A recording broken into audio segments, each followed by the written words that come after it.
अस्सलाम वालेकुम friends, welcome to my YouTube channel Iraf tech में आज मैं आपको कुछ ज़बरदस्त फार्मूलाज के बारे में बताऊंगी जो काउंट के अबाउट हैं, मतलब कि काउंट फार्मूलाज के बारे में बताऊंगी, जिसकी मदद से अगर आप चाहते हैं कि कोई भी न्यूमेरिक जो है वो न्यूमेरिकल जो वर्ड लिखे हुए हैं इनको सिलेक्ट कर सकते हैं। आप अल्फ़ाबेटिक को या ब्लैंक को सिलेक्ट करना चाहते हैं तो वो आप कर सकते हैं। तो इसके लिए हमें क्या करना होगा, यहाँ पर फर्स्ट ऑफ ऑल यहाँ पर हम लिख लेते हैं। जैसे यहाँ पे मैं कुछ वर्ड्स जो है वो टाइप कर लेती हूँ और उसके बाद यहाँ पर जैसे जैसे मीन दैट के मैंने अल्फ़ाबेटिक और ये वाले तमाम वर्ड जो हैं वो मैंने टाइप करने हैं, सही। और इसके साथ में कोई भी वर्डिंग जो है यहाँ पर मैं टाइप करती जा रही हूँ ताकि मुझे वर्किंग में आसानी हो।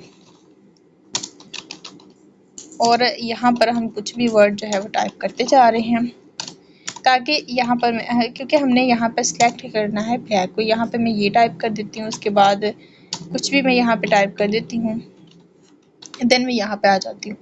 अब यहाँ पे देखिए मैं ये मैंने इतना टाइप किया है, इसको मैं सिलेक्ट करती हूँ और सिलेक्ट करने के बाद जो है वो इसका मैं चेंज कर देती हूँ कि इसको एक प्रॉपर फॉर्म दे देती हूँ, ठीक है। यहाँ से अब देखें ये जो है ये अरेज कर देती हैं, ठीक है।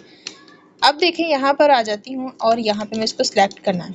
ये इतनी चीज़ जो है इसके अंदर मैं यहाँ पर बॉर्डर भी कर लेती हूँ ताकि एक अच्छी जो है वो कलरिंग आए इसके अंदर, ठीक है। तो यहाँ पे ये कलर भी दे देते हैं। अब देखें यहाँ पे मुझे इसमें तलाश करना है, यानी ये तो दो लाइन्स हैं एंड दो कॉलम्स हैं, तो मुझे इसमें टेंशन नहीं है, ठीक है। अगर ज़्यादा होंगे तो मुझे टेंशन होगी। मुझे अगर ज़्यादा टेबल में तलाश करना है कि इसमें ब्लैंक कौन कौन से कॉलम हैं तो मैं कैसे करूँगी। ब्लैंक कॉलम को तलाश करने के लिए मैंने यहाँ पे देख लें, यहाँ पे रखती हूँ अपना कर्सर, उसके बाद मैं इज इक्वल लिखूँगी। इज इक्वल लिखने के बाद मैंने यहाँ पे लिखना है COUNT count blank BLANCK count blank type करना है। उसके बाद मैंने शिफ्ट टाइप करना, शिफ्ट के साथ ब्रैकेट लगा देनी है। उसके बाद ये जो लॉजिक टेक्स्ट है यानी ये जो पूरा टेबल है ये मैंने सिलेक्ट कर लेना है। करने के बाद मैंने दोबारा से ब्रैकेट को क्लोज कर देना है, इंटर कर देना है, ठीक है। अब जो है यहाँ पर देखें इस फार्मूले को हम दोबारा से इंटर करेंगे